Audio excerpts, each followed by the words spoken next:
Hey guys, it's your boy Skitty. Welcome to my channel. Thank you for stopping by. I'm out here in the garage again doing my video. I'm actually liking it more and more out here. It's very relaxing, very chill. Kind of a place where I can get away for a little bit and do my video without bothering my roommate or anyone else in the house. So, plus doing it from my phone kind of gives me the opportunity to check out the skyline and kind of just relax and enjoy making the video. I'm planning on doing other content here around the corner, just whatever happens to come up and having some fun with it. But yeah, as far as today's concerned, I woke up super fucking tired. I had to go to work today as a part of my therapy. It's a program that they offer to help pay for rent, but waking up on Tuesdays and Thursdays is always rough. I had kind of a rough night's sleep, and like I slept okay for the time that I got to sleep, but I only got like maybe 5 or 6 hours because I normally wake up somewhat early so I have enough time to get ready and make it to the bus. And I don't like going to my treatment center and going straight into therapy. Like, I like to have a little bit of time to kick back, relax, and get situated and then go in. So I woke up, I was super tired. We ended up reading from the big book when groups started, and some of it kind of reminded me a little bit about my life and some of the trials and tribulations that me and my wife ended up going through, and just some of the bullshit that we put each other through in our addiction, where you may have a fun night drinking and smoking and partying and going to work the next day and, licking your wounds and getting away with it, but knowing that you're kind of dancing on the line. So you try to take control of it and govern it by, oh, we're only going to have so many shots this time as opposed to how many we had the night before, or instead of drinking hard liquor or doing hard drugs, just sticking to beer or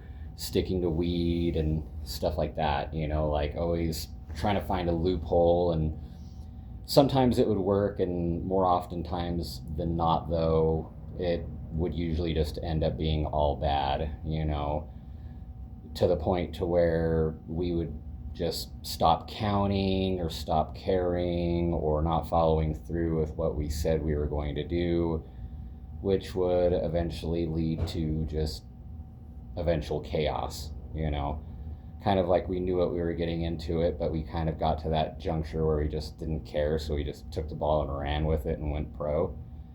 And yeah, that eventually ended up blowing up in our face in the long run. So that portion of it kind of hit. Afterwards, we ended up doing our work portion of our group, and we went around to a couple of different the sober livings in the area, and we ended up doing a little bit of rearranging. We moved some couches today, and I was so fucking tired, like it was hard to even participate. So I was really glad that a lot of the guys ended up stepping up. Shout out to you guys for putting in some good work. I tried to keep up for a portion of it, trying to, add value without not doing absolutely anything, just putting some effort in. But yeah, as far as putting full effort in, I was about as tired as, some of the other guys that were there, but wanted to at least put a little bit of effort in so it wasn't all just a complete waste of time. And we ended up getting to the residential house where I spent my 60 days when I was in residential treatment. And it was nice kind of running into some of the dudes that are there. And we have a dog over there that I got close to, and she was such a benefit and very beneficial in my recovery. She was actually one of the first spirits that I ran into going into recovery, and that dog absorbed a lot of depression, anxiety, and just was a great all-around puppy dog. Love her to death. She's super awesome, and getting to see her and kind of say hi and everything like that was really cool. And after that, we ended up going back to the treatment center. I ended up finishing my step 8. I got the names written down of some of the people that I've hurt in my addiction and the people that I want to make amends to. Uh, Almost all of them are family, my close family members that I want to proceed to have a good relationship with, family members that I love, that I know that I've let down in my addiction. A lot of friends and, some of my family members on my wife's side, and a few other family members, and just random people that have, I've ran into and have probably did them dirty, did them wrong, or, that type of a situation when I was in my addiction. I'm not going to fish them out of a crowd to apologize to them because the damage is already done. If for some odd reason God puts them in my path and I have the ability to make an amends to them and they're ready, willing, and able for it, then great. I will do so when that time comes, but I'm not going to fish some of these individuals out because, one, some of them don't deserve it. They fabricated crap about me and kind of threw me under the bus for whatever reason. So, their karma, if it hasn't found them already, it will. It always does. And for some of the individuals that I have hurt that do deserve an apology from me, I don't mind making amends to them because they deserve it. Like I said, I'm the type of individual that doesn't like carrying any kind of negativity in my life, and I will apologize to them accordingly, and they know who they are. But it's kind of a double-edged sword because, like I said, some of the people that are expecting apologies are probably not the ones that deserve it, and then the ones that deserve an apology probably don't even want it anyway, because by me exiting their life and not being a burden to them, that in itself is probably justice enough. But hey, if God is the one who opens that door, then so be it. But yeah, that was definitely cool getting to finish that portion, getting my step 9 started and working on that. And that's going to be weird, touching base with, certain individuals and basically making my amends. But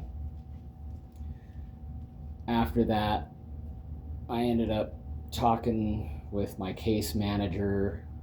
We had a pretty good discussion in regards to certain things that I've been going through in my life. I've been working on, a part of my recovery that doesn't involve drugs and alcohol, and that's letting go of past traumas, not focusing so much on the past and moving on to a brighter future.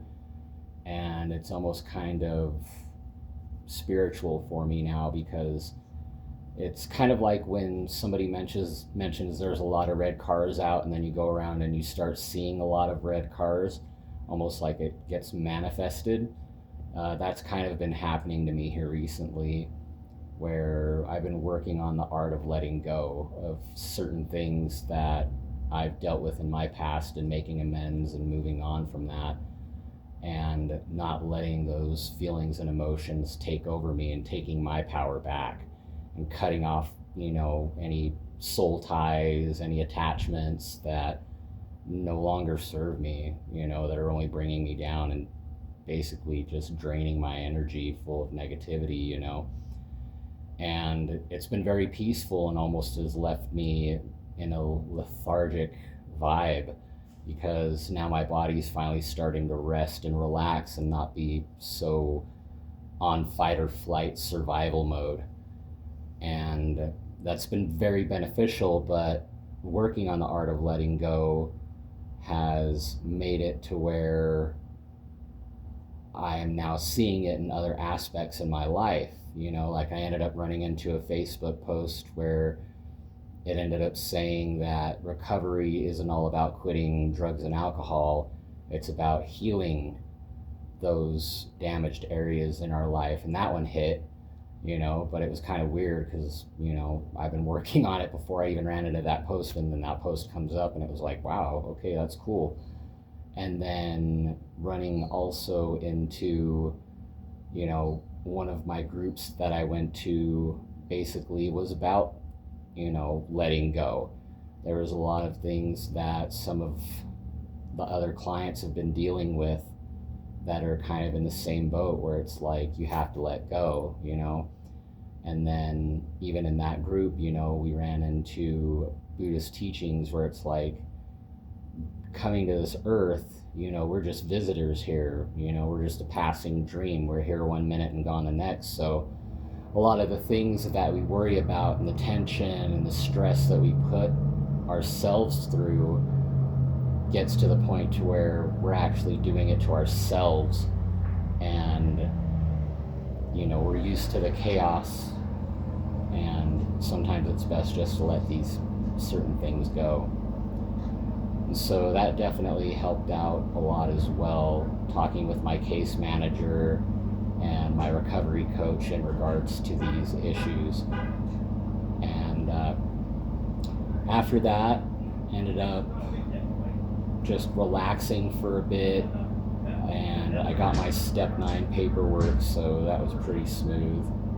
But then it got to our next group, which was our breathwork group, and that got really very tough to stay awake through, I'm not gonna lie, because our group leader for the day, who does the breath work, started discussing to us about how breath work affects the body for some of the new guys that were there that have never done breath work, and how it affects your body and how it helps you with your recovery. But it was kind of almost like doing a college lecture, while being tired. I don't mind doing the college lecture portion of therapy, but after having a long day and being tired, it was so freaking hard to keep my eyes open, I'm not gonna lie. I didn't want to be rude, because the guy is actually really cool that does the breath work, but just trying to keep my eyes open and not fall asleep while he was talking was so fucking difficult. Like, I felt bad because there was a couple of times, like I want to say 3 or 4 times, where like my eyes were just shut and I was like fucking hanging on for dear life. So we ended up completing the breath work portion. That was actually very relaxing and good to enjoy that portion of it. But I was starting to feel a little bit edgy afterwards. Usually the breath work it helps me calm and relax and find peace. And this time around, there was just some slight annoyances that were kind of getting me a little bit edgy. And so I was like, yeah, I need to do something about this. So I ended up making myself some instant coffee and grabbed a little bit of food just to kind of help me even out. And it helped wake me up. It gave me my second wind and definitely helped ease the tension and helped me throughout the rest of the day.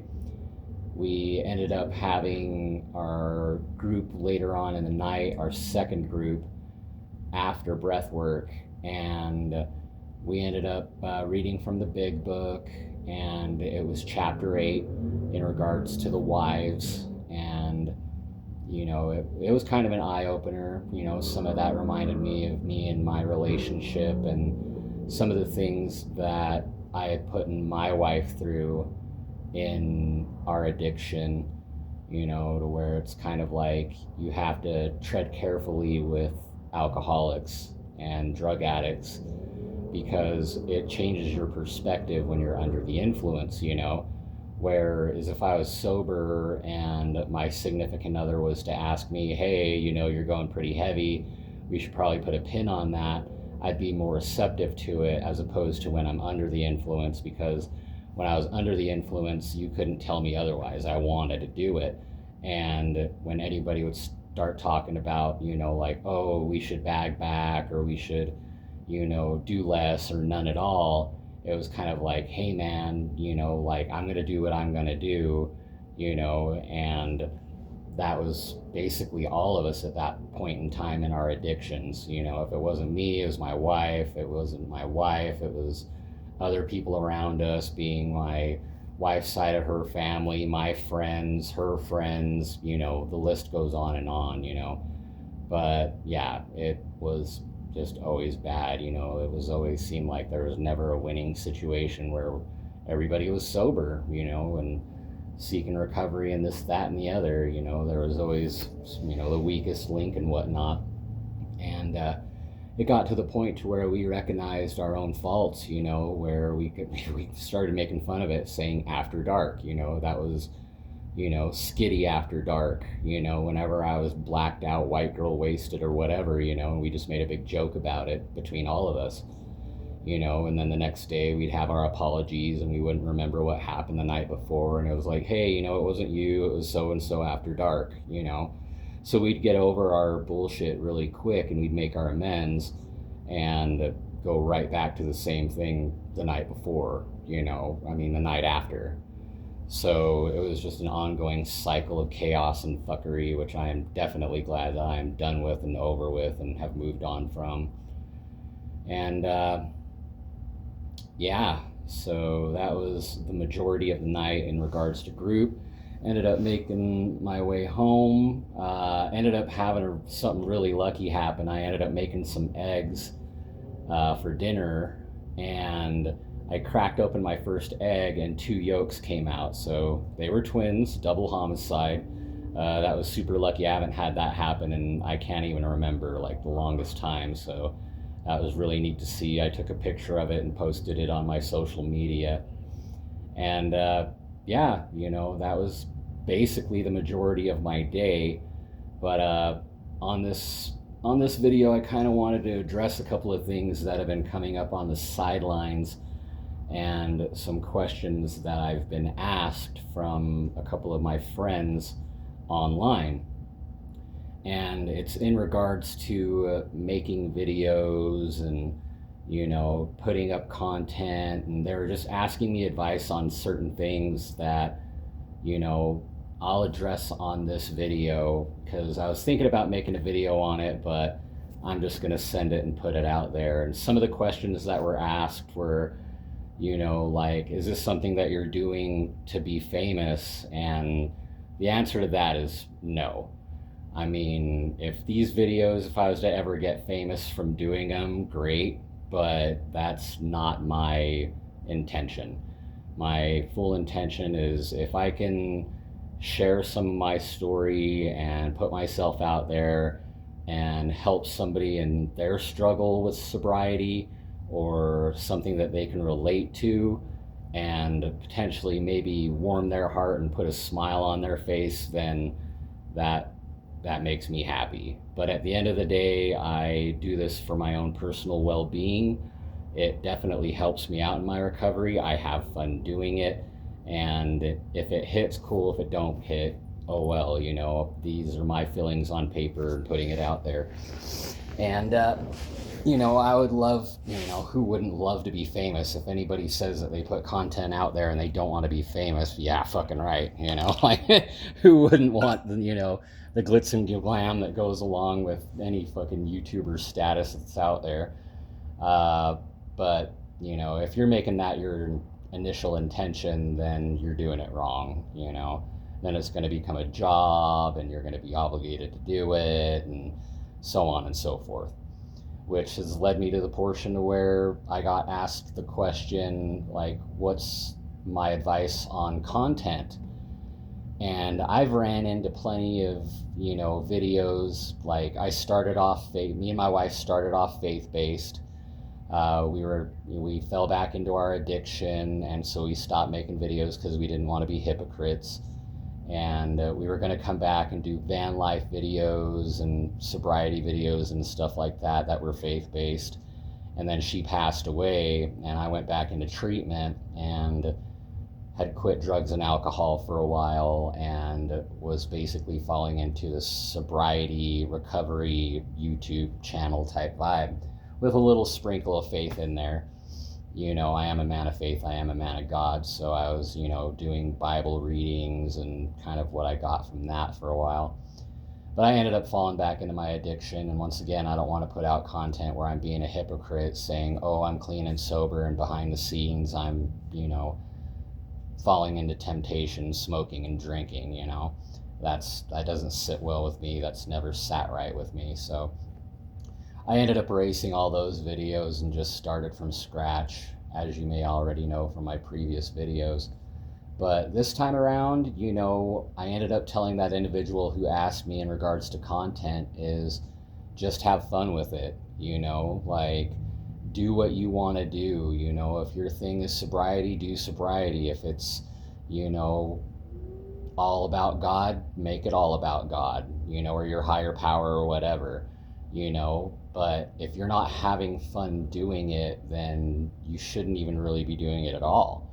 Like, who wants to do something if they're not getting some kind of enjoyment out of it and having fun with it? And really, at the end of the day, it boils down to you're one of one. Nobody can, be exactly the way you are and how you think and how you do things. And that's what makes it genuine. That's what makes it wholehearted. That's what makes it respectable.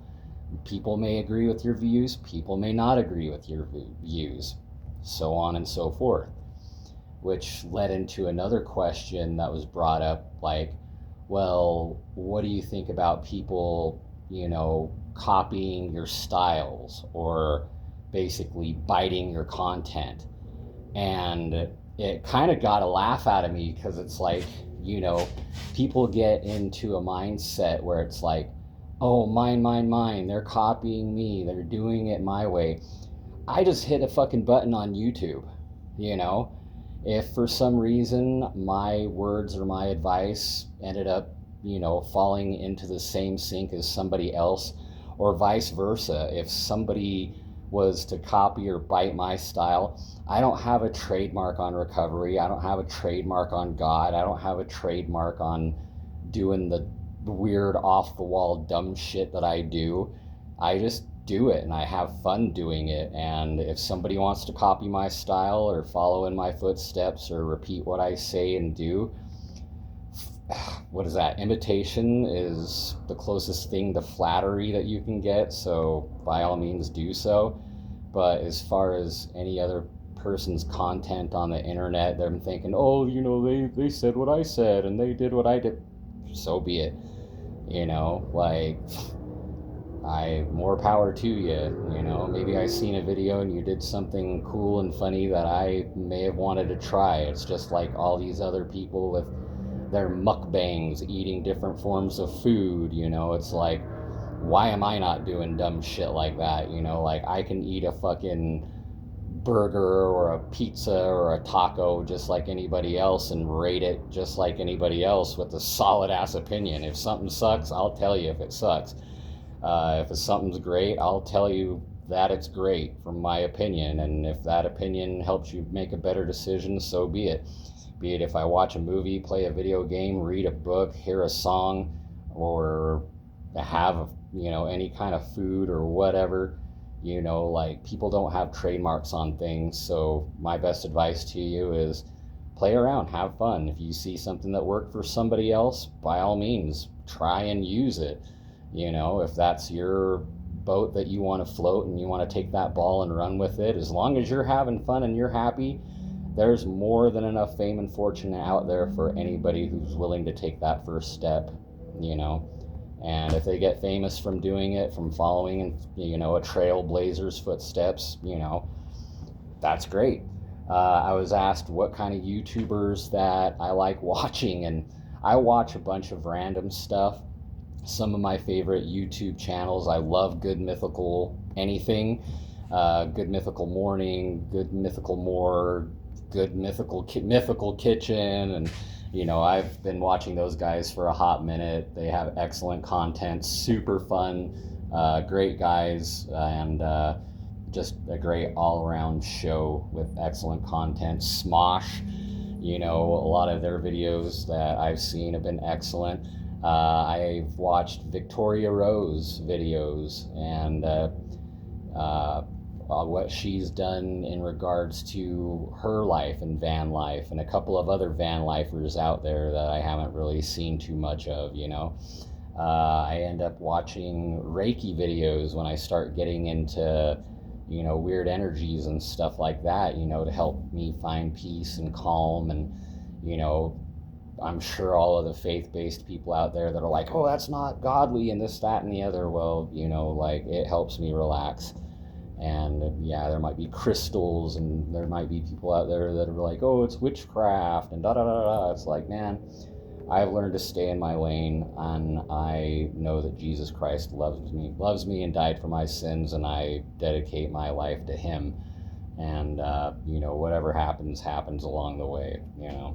So people are going to make their judgments and be stuck in their boxes or whatever. I don't care. I'm me. I'm living my life and enjoying my life, and I'm at peace with that.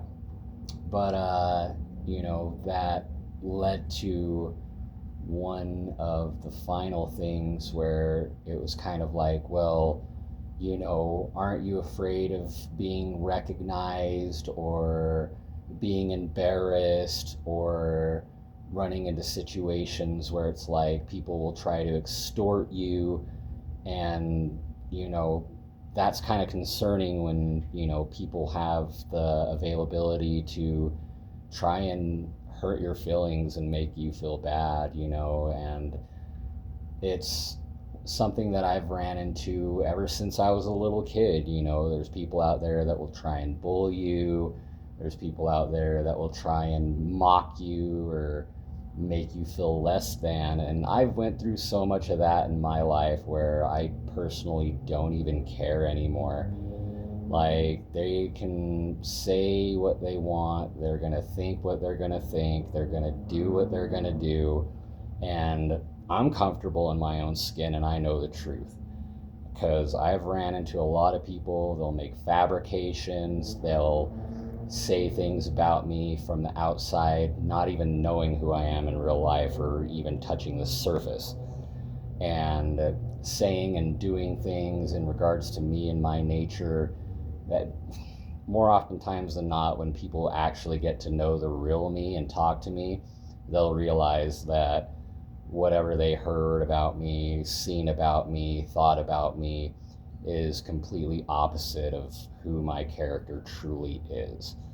And there are some dumb things that I've done in my, addictions and stuff like that. I'm no pristine, perfect little angel by no means, but there's a lot of things that people have put on me, a lot of, labels and stereotypes and thoughts, but none of that holds a candle to my true character, for sure. And, I've just gotten to the point to where I don't care. I'm happy in my own skin, and when people make jokes and stupid stuff like that, does it hurt sometimes? Yeah, a little bit. Some of it funny? Yeah, I'm not gonna lie, some of it's fucking hilarious. Me and one of my buddies from treatment, we were fucking making pictures on AI where we were fucking, making gay shit and this, that, and the other, and where most people would be like, oh, I'm so offended and yada, yada, yada, and be all butthurt and hurt feelings about it. But we got a good laugh out of it. That shit was fucking funny. If you can't laugh at yourself, then you are going to be having a very hard time in life, because nobody's perfect, and me by no fucking means am I. But Yeah, I love you guys. Thank you for stopping by. I'm probably gonna call it a night. I'm getting a little bit tired, but yeah, stay blessed.